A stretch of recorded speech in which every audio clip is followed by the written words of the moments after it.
Hey, what's up, La Familia? You crazy football-loving nutters. This is Ray Hudson, and you are luxuriating in listening to the Inter Miami podcast with the stupefyingly magnificent Jay and Alex. Two lads who are as electrifying as a hairdryer thrown into a hot tub. Stay tuned, because you know what it's going to be. It's going to be magisterial with an amplifier.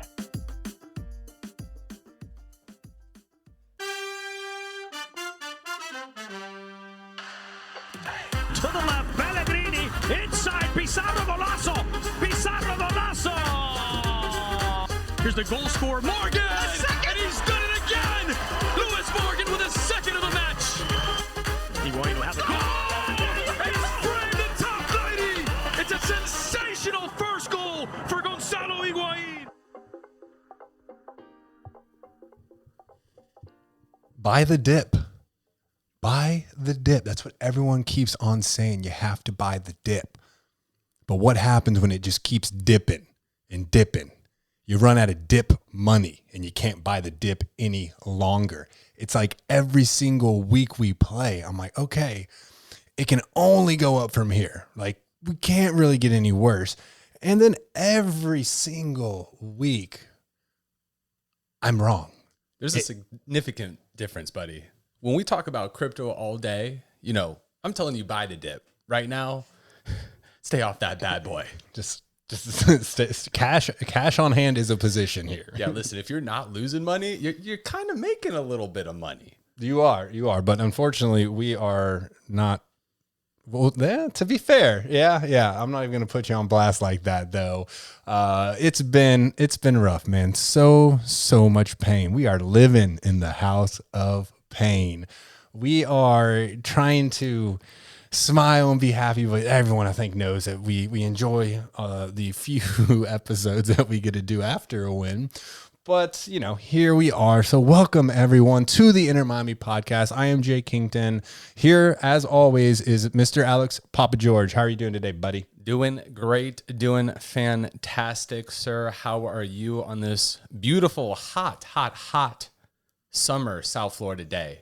It's been steamy, man. It was so hot today in the afternoon. Like, I was walking around and, oh, man. So my whole back was just drenched. We're getting to that point of the year that you really have to bring 2 t-shirts no matter where you go. Yeah, for sure. And it doesn't help when, like, you know, we have to wear like the gaiters or the mask in the common area. So I wear the gaiter, so it's always around my neck, just like helping hold heat in. No, it's miserable. It is miserable. But we do have a bit of good news, at least something that excites us. We hope it excites everyone else. Why don't you go ahead and unveil what our latest Inter Miami podcast endeavor looks like? Yeah, we got a few adventures out there now. We got a couple lines in the water. Shout out Than Harrington, Pink Smoke. We got a shit ton of subscribers right now, jumping on pretty much at a weekly basis. If you don't already, do hit us up on any types of social media to get involved with that. But Jay, to answer your question, my friend, we are going to go ahead and put on a live Instagram show from the stadium this Friday night, where Inter Miami takes on Orlando City.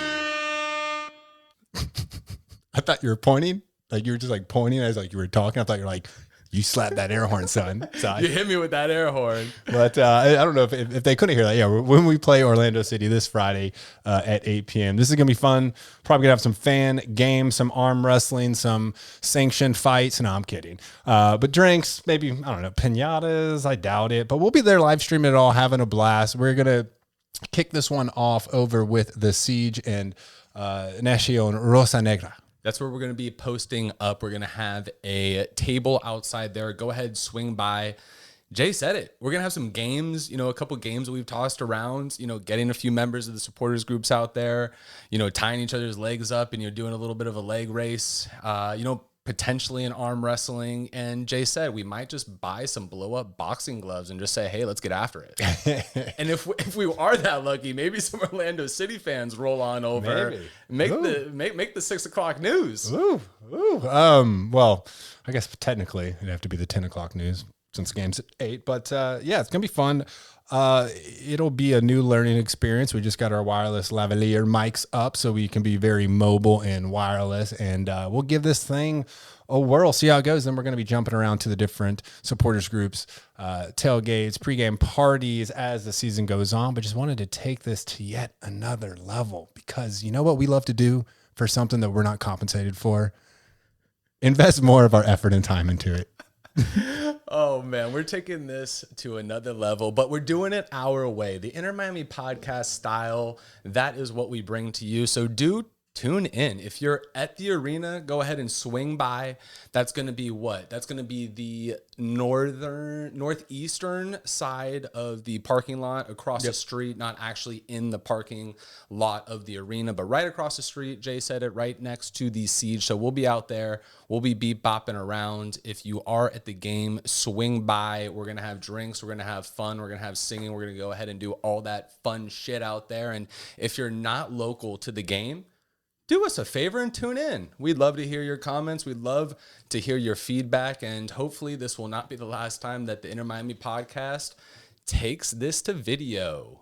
Yeah, we've been getting a lot of requests actually to go to the television video platform. So we're gonna do it, man. We're coming out hot. It's something that's been on the scope for a little bit of time here. The team invited us to do some pre-game and halftime shows, and ever since then, Jay and I got a little bit of a bug, and we've been putting this together. We actually started talking about some ideas that we have planned for everybody, actually with a few members of the team that we were tossing around. They thought it was a great idea, and honestly, just never kind of followed through. So we're gonna go ahead and do it.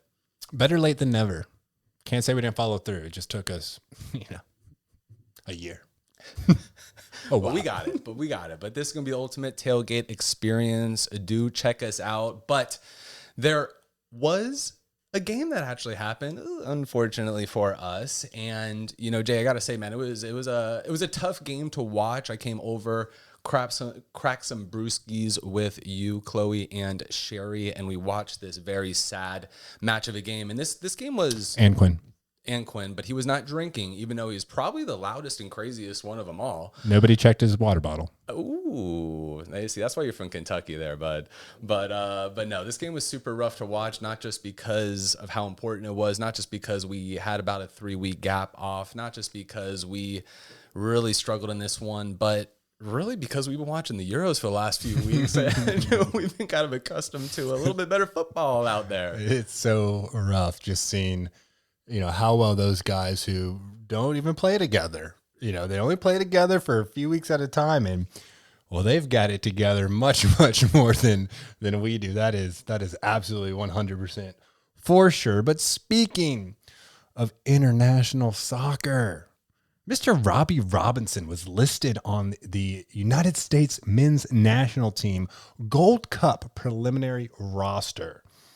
And also, in addition to that, Rodolfo Pizarro was called back up to play with El Tri for a couple international friendlies as they get ready for the Gold Cup. Not going to lie, slightly confused with both of these. This whole tug of war between Pizarro and the Mexican national team, called up, sent home, called up, sent home. He's too injured to play for Inter Miami, but he's not too injured to play for his country. I don't know what that's all about. I don't know if there's something larger at hand here where we're seeing where his, passions and allegiance lie. I mean, it's been a very, very rough start of the season for Inter Miami and for Pizarro as well, battling through injuries. And then also confused about Robbie Robinson. Same thing, like you've been too injured to play. Every time we try and play you pull your hamstring. But now you're on the preliminary roster. Is that just to gain experience and practice with the squad? Is there a world where Christian Pulisic is sitting on the bench and Robbie Robinson's playing for us? I mean, I don't see that happening, but I guess it's a good story. I guess there's no possible way that happens, but regardless, it is our number one overall draft pick getting some potentially solid experience. I don't think that this team is completely formed out yet. Again, this is the preliminary roster that he was invited to. So we'll go ahead and see if he makes that final cut. But regardless, just getting some experience with some people who have done it with a very high level. He is a young individual. And yeah, Jay, I got to say, man, it's definitely unfortunate for us that he is not just kind of staying at home and taking care of that hamstring. Even if that is healed and he's ready to play, it's likely to get injured walking down the street. Who knows? He could bend over, tie his shoe, and pop. There it goes. We just don't know with these types of hamstrings. Honestly, he'd be like the dude walking down the street, like sees like a nice looking lady and like trips over his feet and just like sprains his ankle and is out for a month. Yeah, something like that. Or someone who just like kind of like reaches down, picks something up, and just can't get back up. But either way you look at it, I don't think Robbie gets any PT. The even crazier part is the fact that, does Mexico really think that Pizarro is going to be their saving face in this next tournament? Well, they'll probably play him correctly as he should, but I mean, we'll see. I want him to do well, but I just don't understand the exact situation that's going on. But there were also some other players that were called up for the Gold Cup. We got Jay Chapman, Jovan Jones, Kelvin Leardam, Rodolfo Pizarro, and Robbie as well. And then shout out, like they haven't really reported this, but obviously Chapman, Canada, Jovan Jones, Trinidad and Tobago, Kelvin Leardam is Suriname, and of course Rodolfo's Mexico, and Robbie is the United States. One that's not listed, who is currently a starter for the Bolivian national team, is Jairo Quintero. He is technically an Inter Miami player. He's just on loan at Club Boulevard. So, I mean, this guy's getting the start. Once the loan's over, maybe just bring him in and make him a starter if that's what it takes. I guess if you actually list those players off, I mean, we're not like, is it crazy to say that Jay Chapman's actually going to be the most one missed? Probably. I mean, it's kind of wild to say that, but I mean, I'm looking at the lot, and I mean, Robbie's been out, Pizarro's been gone. Who are the other people? Leardam, Chapman, and Jones. And Jones. And, Jones got some PT here, but Jay Chapman's been a starter for the last 2 games. I know the last game, and who could forget, rumors was that he did put one against Toronto over the break there, but allegedly listen, he can score. We got Robbie still out. We got Pizarro missing, or MIA. And now, to bring this to a whole nother level, we have Gonzalo Higuain, who didn't even travel north to the match in citing conditioning for the reason. Jay, you got to be kidding me with this, man. How does he not even travel with the team? And I mean, honestly, conditioning probably comes in the job description with the soccer player. I'm just saying, I'm not the brightest, but it's got to come in there. And I mean, I quote this, we threw it out on our Instagram this last week. It was quoted and published that Gonzalo Higuain actually said this to a reporter, knowing that he was getting, interviewed. And he reported this: "I thought I could play with a cigarette in my mouth." What a clown. I mean, damn. I mean, that's just disrespectful, man. What professional even smokes cigarettes, first off? And I bet some of the Russian hockey players definitely rip some grits before and after games. Listen, probably man, at halftime too. Those hockey players are some other types of boys. They're a different breed. Yeah, that ain't Gonzalo over here. And I mean, listen, what does that even tell you, Jay? Like, what does that tell you about his mentality to, I guess it kind of, and it actually makes me want to step back a little bit and say, hey, this guy's been probably smoking bogues for, good part of a few decades. Has he ever not, like, he had success over in Serie A with, Napoli, Juventus, places like that. So I don't think this is like a new hobby or habit that he got into in South Florida, even though it does have its tendencies. Well, have we confirmed that he is a smoker, or is he just trying to say this and like be funny? Maybe he's smoking weed. I don't know. He's smoking something. But to me, it just says like you were taking this kind of I don't know if joke's the right word, but you weren't taking this seriously, right? Coming over to the MLS, she was like, oh, whatever, I'll just go get paid a bunch of money, then I'll just retire. It'll be super easy. I'll just run and crush everybody. And then you come here and you realize like these refs will let quite a bit of contact go down. The league is faster than people expect. The defense closed down faster than outsiders from Europe or around the world expect. It's not an easy league just to come in. There's been very few players who really have just come in and dominated right away. I mean, and we're talking about like a Zlatan or Carlos Vela, something like that. But the rest of them typically take a little bit of time to get up and running. I mean, Giovinco was obviously very solid. David Beckham struggled, when he first came over to the United States as well. So it's not something that you just easily adapt to. I'm a little confused that Federico wasn't like explain to him the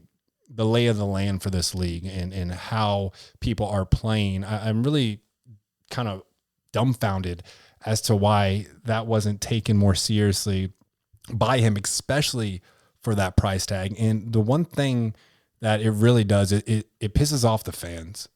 We view that as disrespectful. And in the Discord and on the Facebook groups, like people are really starting to kind of turn on Gonzalo because he comes out here and thinks, oh, I don't even have to try. It's like when Eddie Lacy showed up like 40 pounds overweight to like OTAs, and that's like the first sign before you're going to get released. Like, cause you didn't take your off season seriously. You didn't take your 3-week break seriously. You've probably just been running around here, eating one too many empanadas. And those empanadas are good. Empanadas are good, but you're a professional athlete. You should probably just be eating, water and protein and maybe a little bit of substance there. I'm not a nutritionist, but he's sluggish on the field. He's slow. It looks like he doesn't have his legs.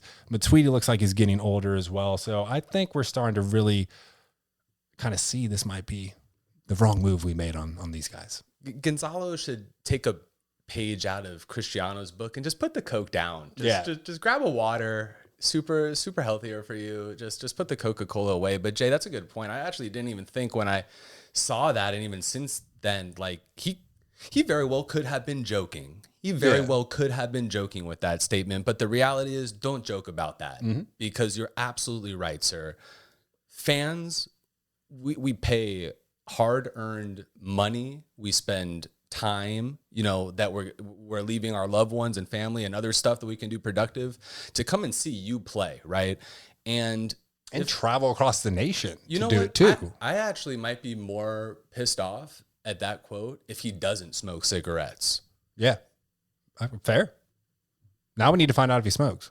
If any of our listeners are private investigators, please reach out to us at the innermindpodcast@gmail.com. Thank you. We still have not found the Blaze My Tweety search group yet.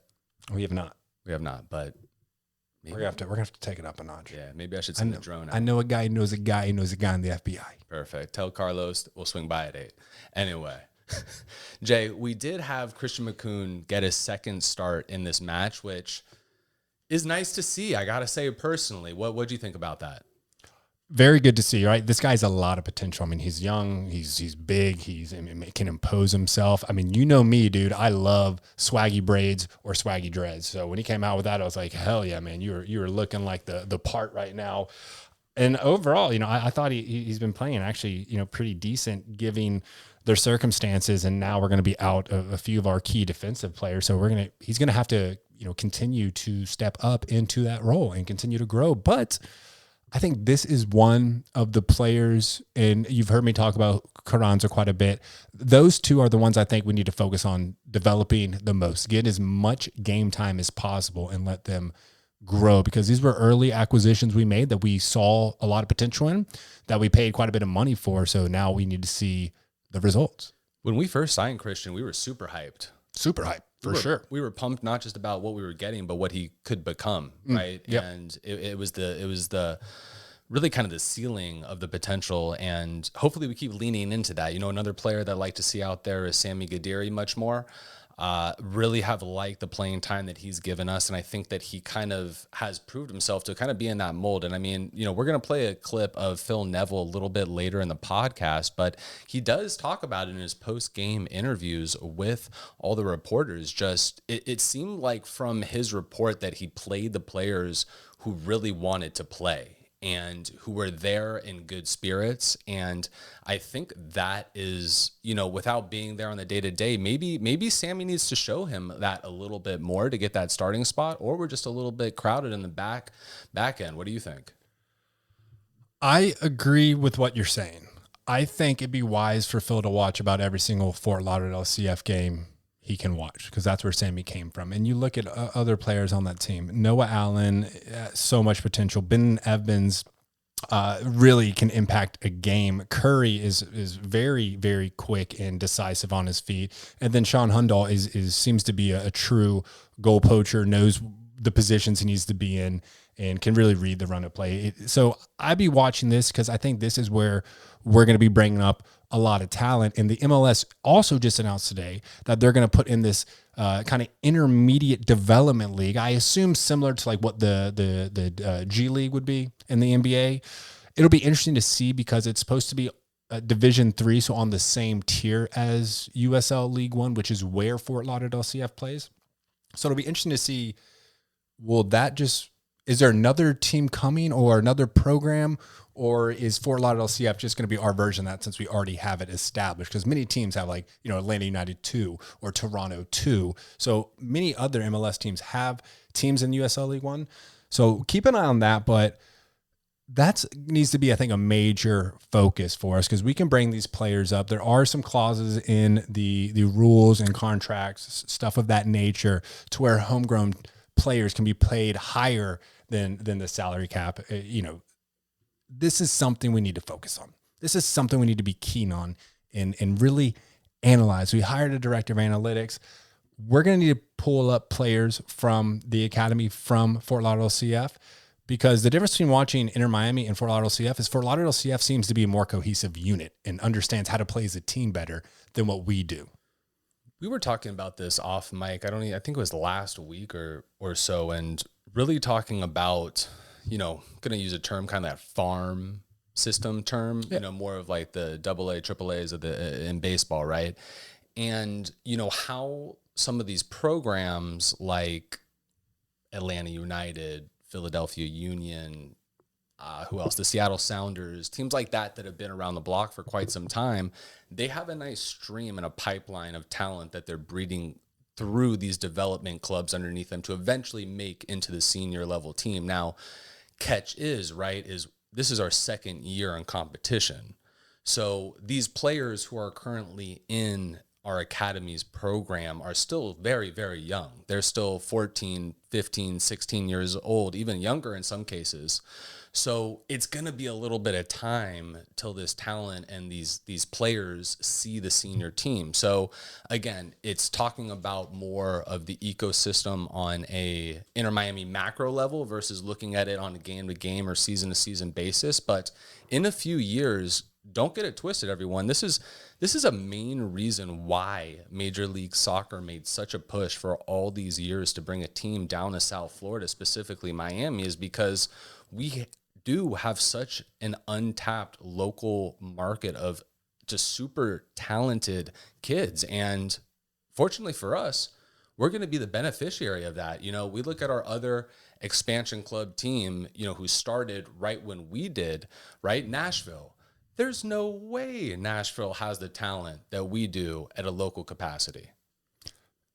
Exactly. And, without going into the the breakdown of Nashville as a city, I mean, we're living down here in South Florida, which is the hub of all Central and South America, all of Latin America, to really come into the United States. So a lot of these the kids in South Florida grew up loving soccer, grew up playing soccer. So we definitely do have an edge.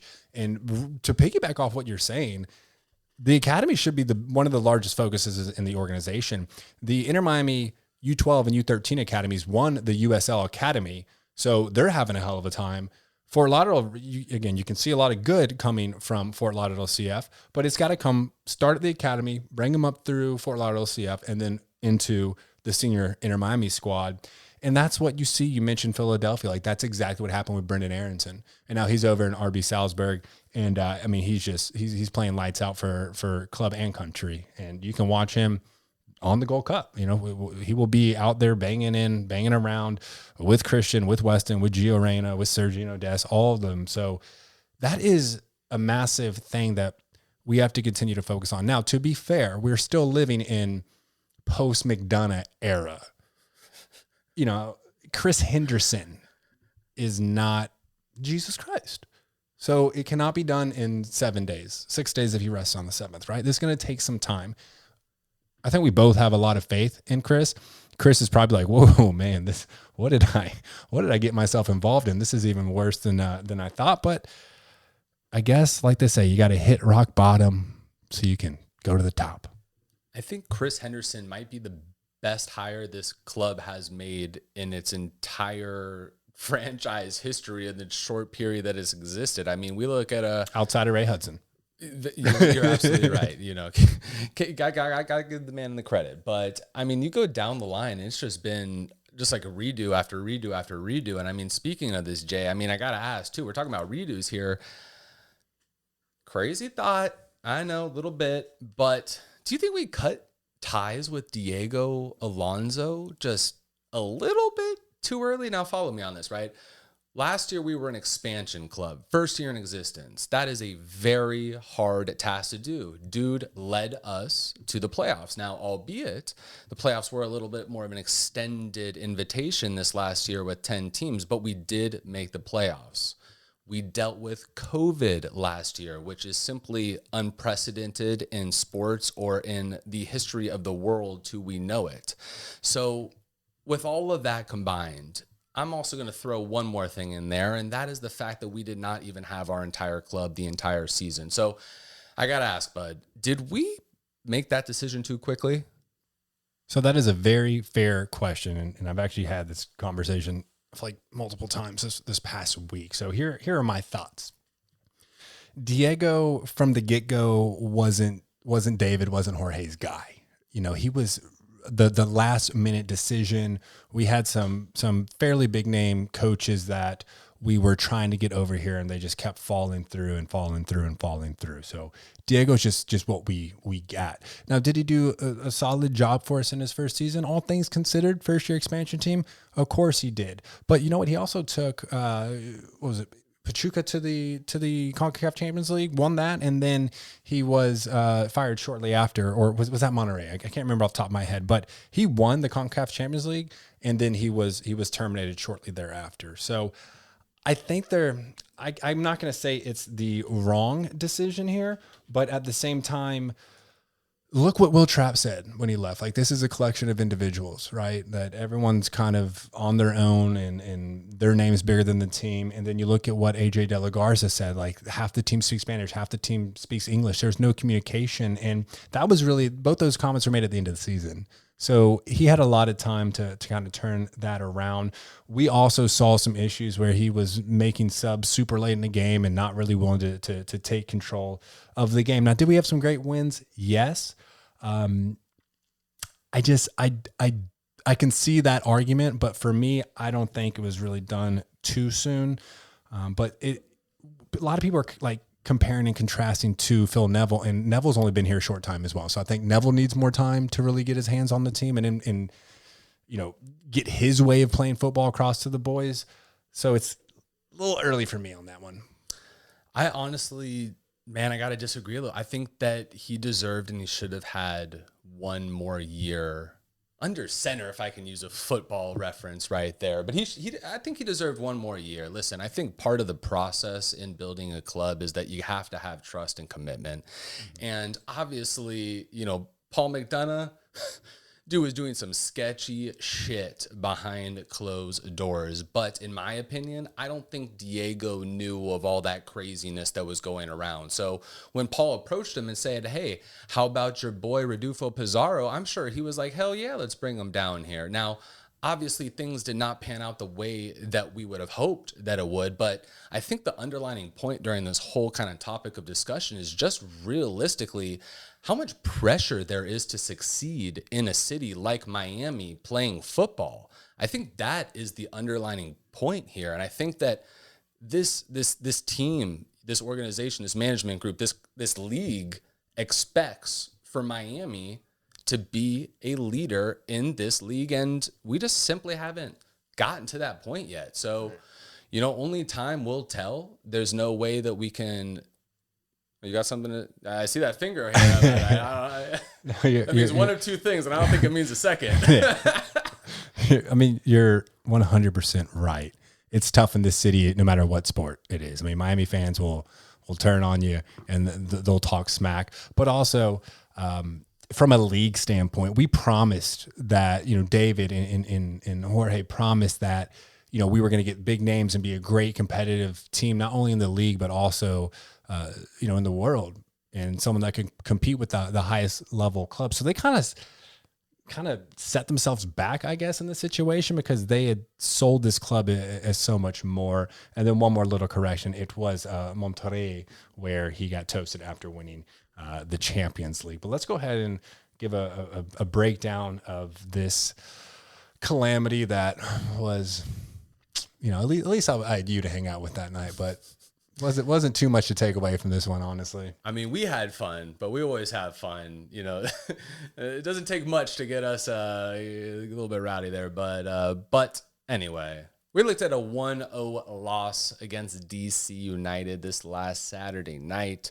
It was not a good showing. This was the second time in a row that Inter Miami falls short to DC United, dropping us to the 11th seed in the Eastern Conference with a record of 2 wins, 2 draws, and 5 losses. We accumulate those L's so well. We do. And they're not the only thing we're accumulating, buddy. No, it's not, man. But if anyone's keeping tally, we did lose over those 2 matches 4-0, 3-0 in our first absolute smacking, and then a 1-0 butt kicking up in DC. Yeah, it seems like they have our number, don't they? I would say so. It's really tough. It's really, really tough. And not to mention that nightmare of a first game, which was the second game of the club's history right before COVID shut down the world. The red card from being up 2-0 to down 2-1 in a matter of minutes, man. It's been rough against DC for sure. And the most embarrassing part is, yes, DC is a historical club in this league. They've won 4 times, I believe. But this year they're not good. And so we're just losing to the really bad teams. And it is very, very upsetting to endure.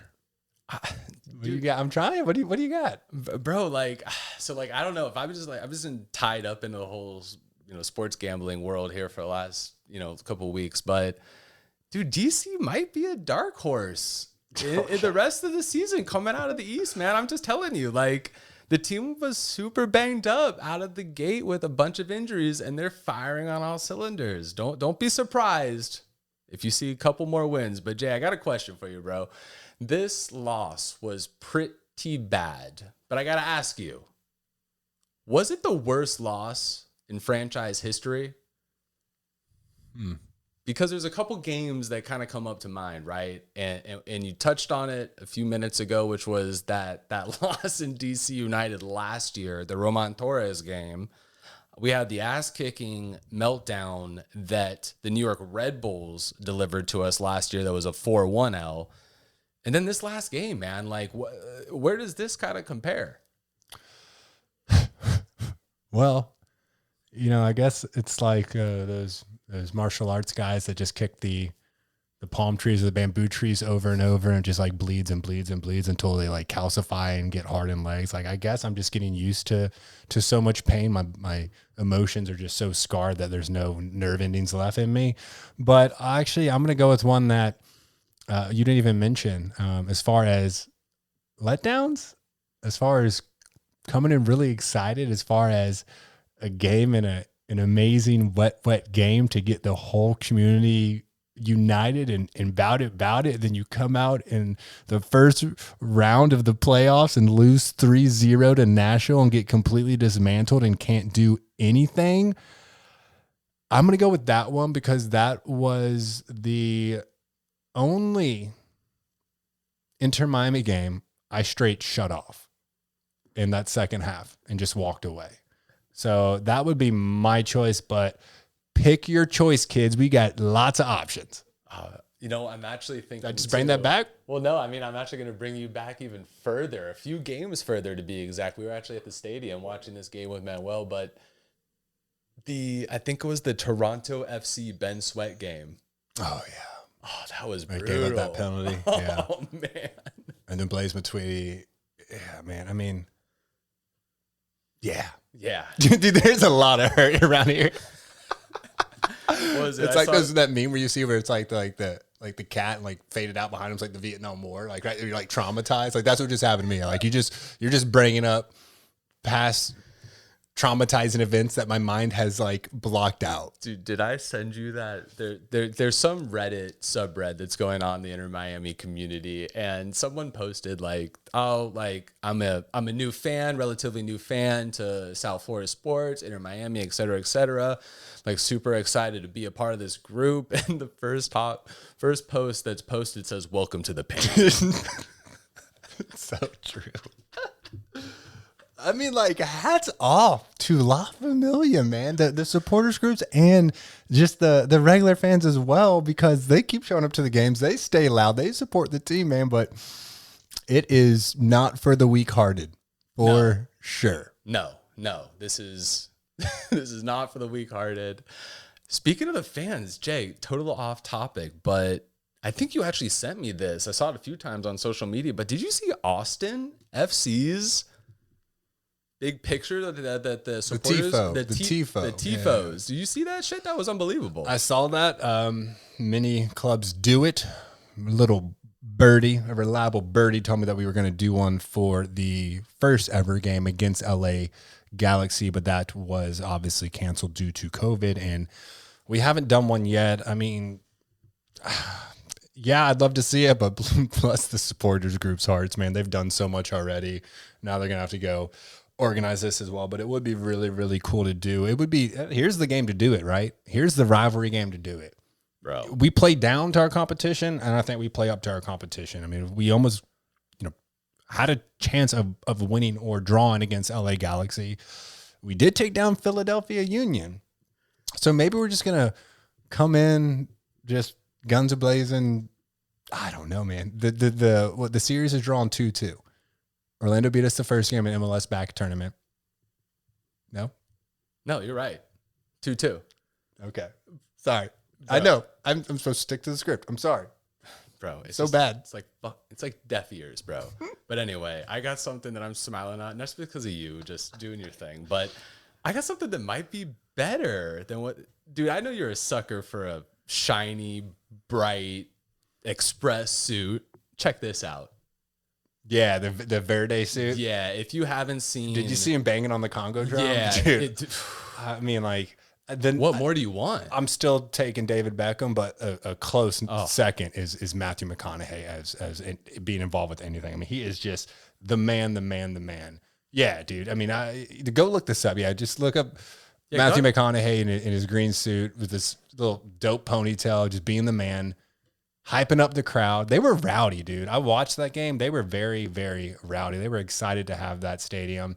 Their keeper actually played a hell of a game, dude. He was making saves all over the place, and the fans were losing their mind as he was doing it. It was pretty cool to see, man.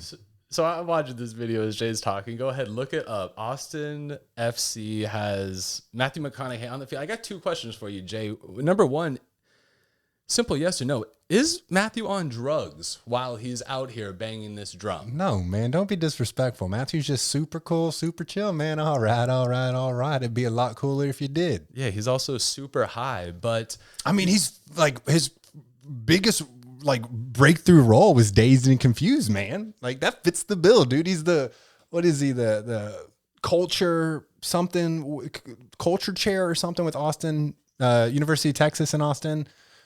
Like, no, I know he went there. I know he graduated. No, yeah, he's like, there. I forgot what the position. It's like a high level, not president, but like culture chair, something like that. And dude, he's just a super cool guy. I've watched a lot of his interviews. There was a great one actually that Craig Ferguson, Faraday did on the Golf Network, dude. Where like he's just a super chill dude. Question number 2: why the hell is Congo Man not out at our games doing this? Well, I mean, I'm sure he wants to be. But there's a difference when you're just one of the biggest diehard supporters for a team, and there's another difference when you're partial owner of a team. You have a little more say on who gets on the field. You think what I'm thinking? I'm thinking what you're thinking, dude. Get this man a stake in this team. Which, how much can you get for like $100? $100? Just like a 0.0025% owner, and then you're in. Quarter Dogecoin or something. But to be fair, the club should be reaching out to Conga Man to bring him out there. He's great to see, and he's also just an amazing guy. He really is. I mean, Leonardo, he's the man. He really is. He is true what you want to see in a fan. Great fan.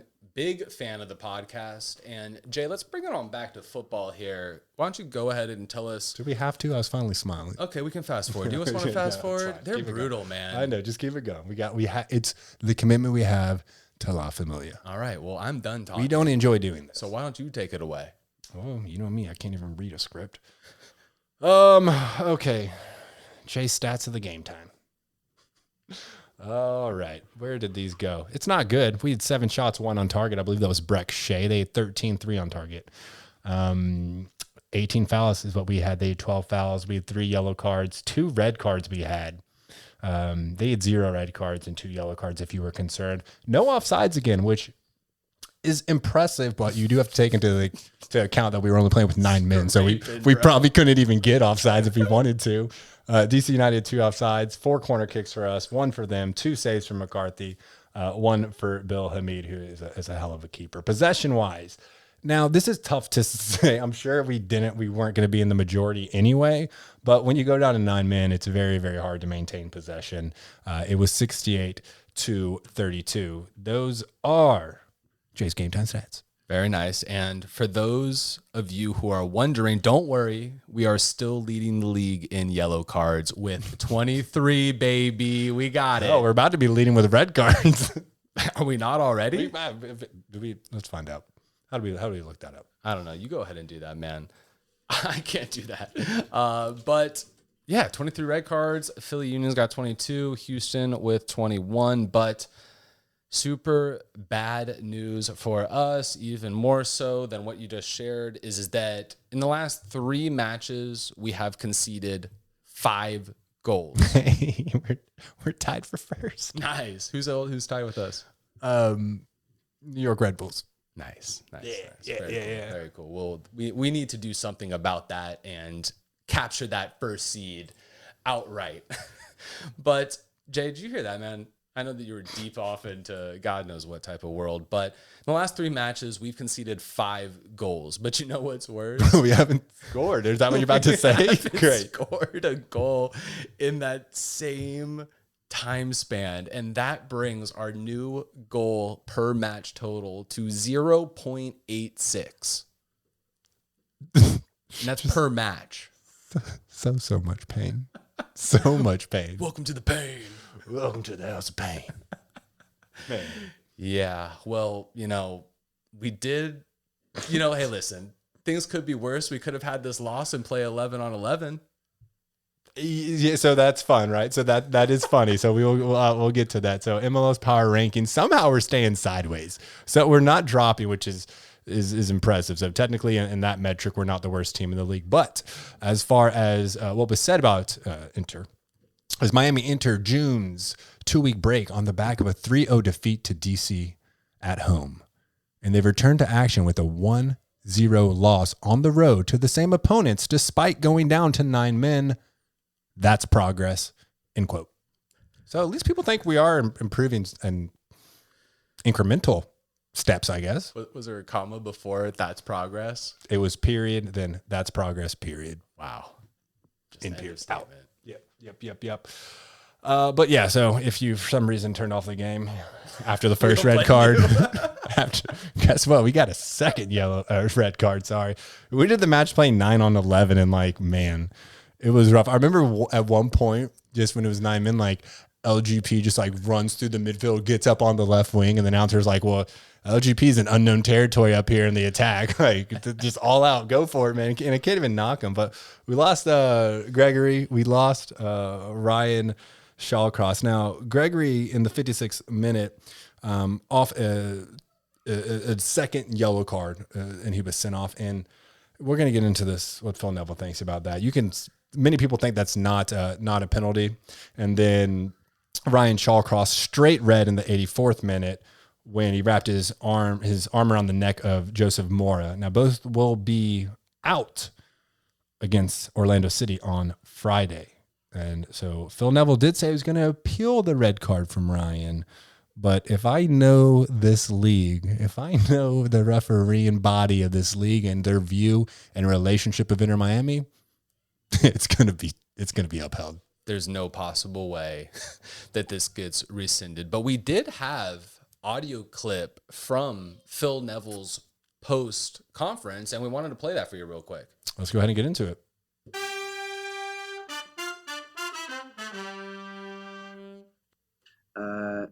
I think in relation to tonight, I think the dressing room is. I think I've got to be really careful here, because I don't think I've ever seen anything like what I saw on that football field tonight. In terms of some of the decisions that I saw, two sendings off. Two sendings offs weren't sendings off. Penalty wasn't a penalty.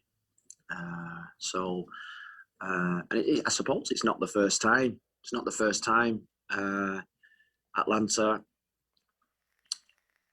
Nashville. So I suppose this is just normal. So that's the disappointment. But what I said to the players tonight is that I think what we've learned since the start of the season. And again, I'll be careful with my words.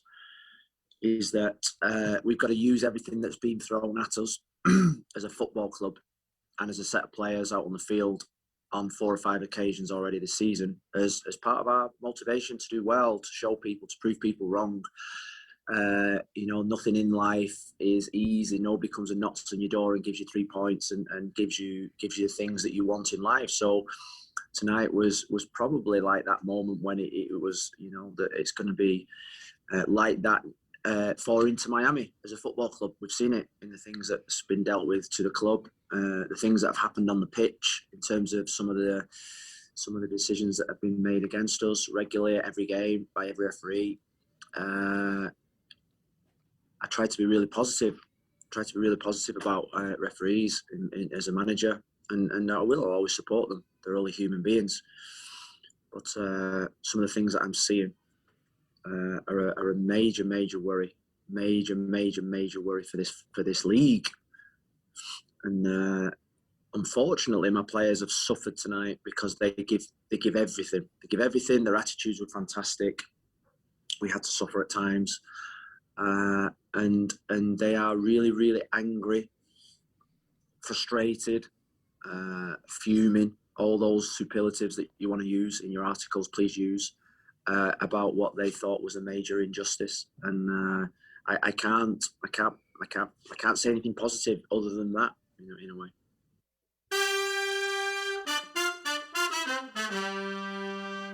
I think that clip says quite a bit about Phil's view on the refs, and we have covered so many of these harsh calls against Inter Miami really since the start of last season, going back to that first DC game against them. And it's something that we've got to be aware of, and we need to adjust the way we're playing or we're approaching the game, because I highly doubt that the refs like Inter Miami. They probably think we're a bunch of complainers or our fans are a little too aggressive, whatever it may be. But my man said it well right there. And, now for a bright spot. I think complaining is probably the most consistent thing that this team does outside of get yellow cards. But the other thing after listening to that statement is just, Jay, I think someone should just greet Phil when he's walking off the pitch with a nice big glass of Johnny Walker and just say, hey man, here you go. And just take the edge off a little bit, because you could tell from that he was very frustrated and didn't seem like it was directed towards his team and his club. It seemed like it was much more directed towards the officiating crew. And I don't want to misquote this specifically, but I think he said that he will always support them, meaning the refs. They're human beings. But this is a major worry for the league. It was major worry. This is a major worry for the league. And, we've seen it all the way through since last year. And, it kind of is unfortunate that we got to keep going back to this. But, I don't know, man. How can we change this tide? That's the golden question, and I don't really have the answer for you. But I will tell you, even after being that frustrated, Phil, I'll tell you what was a great bright spot is we did have an IMPC member up there. Than Harrington did drive to attend the game, and then he shared some photos that he was able to take after the game with him and his son Riley and Phil Neville. And then the second one was with Riley, his son, and Lewis Morgan. And just to see Riley's grin, it was truly ear to ear being up there with his idol, and it was spectacular to see. So hats off to Lewis, hats off to Phil Neville for coming out there and kissing the babies. It's not always something you want to do, especially after that loss, but hats off to him. That was the bright spot of the night, I think. It was great to see those photos, and Dan and Riley were smiling, but God, I would have liked to have known what Dan was thinking underneath those bright, shiny teeth of his. Well, Than was probably fanboying, just being a diehard Manchester United fan, just at the opportunity to be able to take a picture with Phil Neville. So there's that. Well, to finish this off, we did, like we say, take home a loss, a 1-0 loss against DC United. We're done with them for a while, thank goodness, but we did lose this match to a PK in the 72nd minute, coming off of a handball from Christian Makoun by Ola Kamara. So he did put that behind John McCarthy for the loss. So as we look forward, though, very interesting time in Inter Miami's season. Jay, I may say that this is the deal breaker. This is the most important game of our entire season. This is an insanely pivotal match coming down this Friday. Not only is it against our rival Orlando City in the Copa del Sol match numero 5. Numero 5. Couldn't do that quick Spanish right there, so I had to go for 5. Cinco? Not that hard. Are you sure? I'm absolutely positive. You're right. That's some stuff that I can't do on mic, but we look ahead and we do have Orlando City coming down to sunny South Florida Friday, June 25th, 8 p.m. Eastern Standard Time. Again, do remember, we're going to be at this stadium doing a live show on Instagram Live. So if you're not at the stadium, do tune in on Instagram. Follow us at Inter Miami Podcast. And if you're at the stadium, swing by. We'll be right next to the tailgate with the Siege. So we'll be right over there. So we play Orlando City, who's sitting currently in the second slot in the Eastern Conference with 15 points in a record of 4 wins, 3 ties, 1 loss, 5 points behind the Rebs for the top slot in the Eastern Conference. They've won 3 of their last 5 with a W last week against Toronto FC.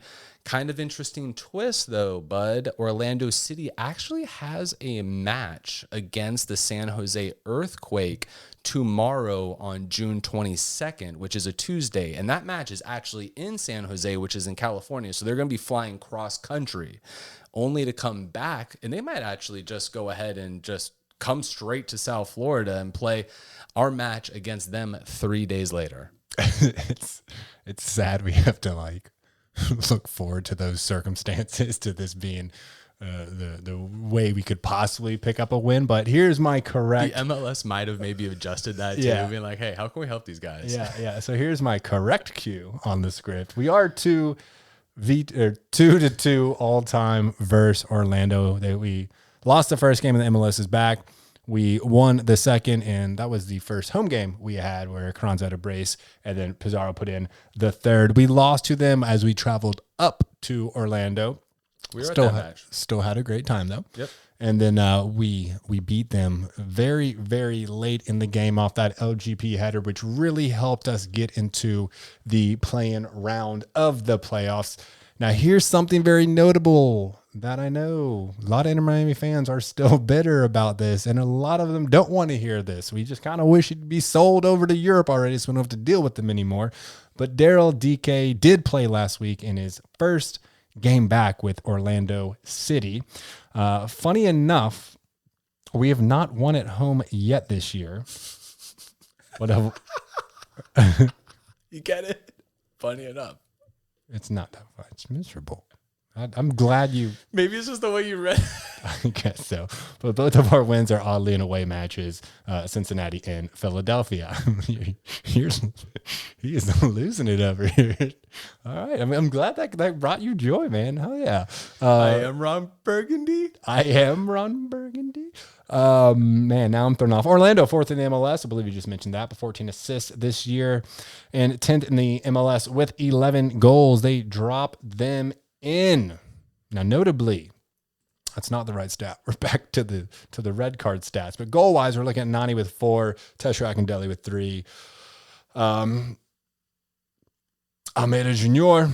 with I believe he's junior, so I'm not even sure. That's a long name. With 2, and Pereira with 1. Those are their top goal scorers. Now, Chris Mueller was not in the match due to being called up to the national team. So good to see him back on the national team. He is a star, and hopefully we don't have to deal with him when we play them. But, of course, their goalkeeper, Gillespie, he leads the MLS with 4 clean sheets. He's a hell of a keeper. He is a hell of a keeper. Yeah, this is not going to be an easy one. We are going to have to bring the heat. We're going to bring this noise, La Familia. This game is going Friday night. Nothing more than you want to do than show up and kick the shit out of Orlando City, baby. Let's do this shit.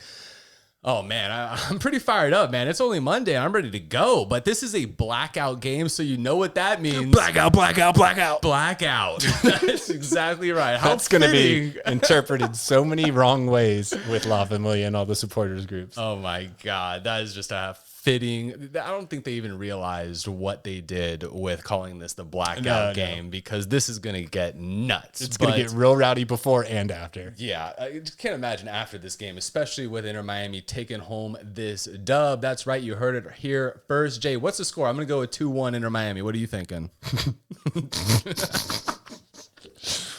I'm going to go with 3-0. Just, all right, cut it off right there. Dude, I don't know.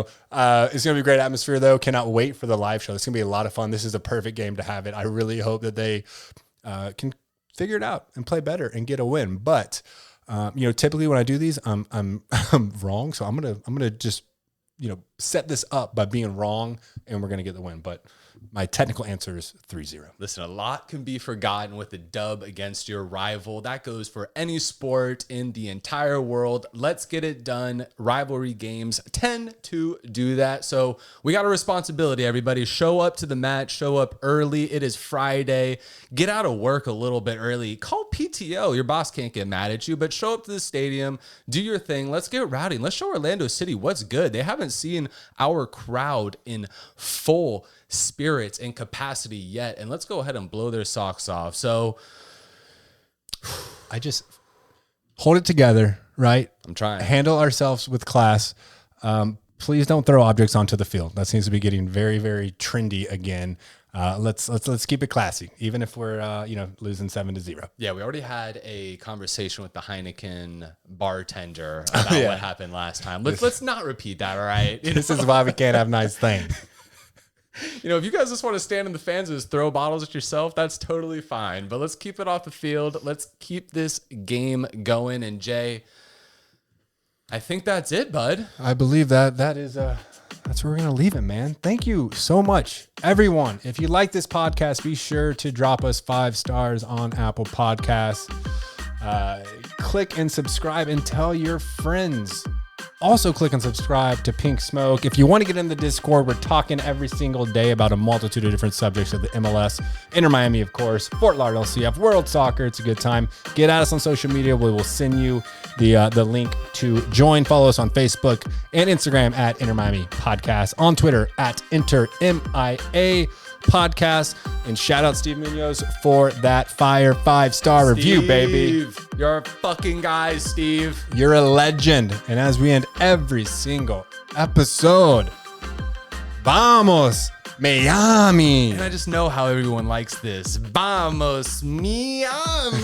Your nails on a chalkboard, dude. Dick.